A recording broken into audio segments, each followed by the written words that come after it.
Начиналось все в 1964 году с небольшой бригады, а в 1965 году мы уже как самостоятельный отряд, командиром первым у нас на Целине был Егор Васильевич Прохоров. Вот это был отряд «Юность планеты», с которым, собственно говоря, началось самостоятельное студенческое строительное движение в Университете Дружбы Народов. На Целине, когда формировался отряд, то, конечно, это были первые такие опыты у нас, и основная масса была с инженерного факультета. Командиры наши были заинтересованы в том, чтобы были ребята, которые бы владели какими-то специальностями – каменщиками, плотниками, кровельщиками, потому что и крыши крыли. Вот на Целине мы работали 2 года, начинали с коровников, а вот в 1966 году уже, я второй раз уже был на Целине, мы уже там строили целую улицу и клинику в Шартанинском районе, где мы, собственно говоря, и базировались все эти вот годы. В 1967 году я уже работал в Сибири на строительстве железной дороги.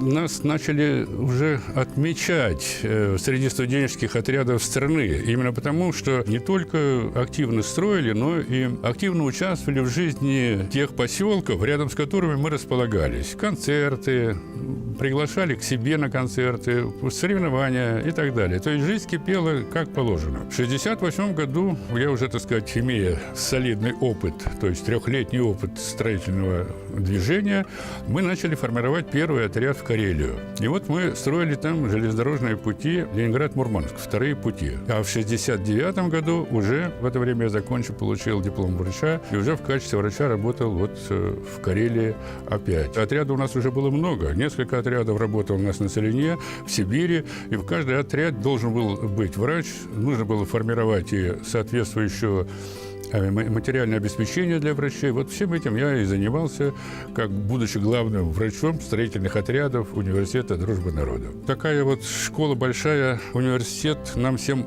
дал. И мы университету платили тем же. Мне кажется, что у нынешней молодежи, у нынешнего студенческого движения есть большие перспективы, вот так же, как это было у нас.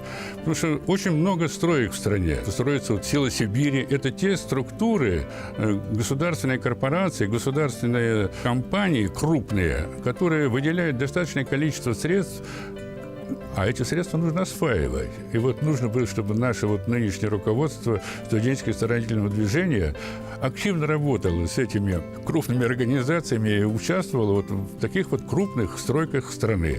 Вот это как пожелание нынешнему поколению студенческого движения университета.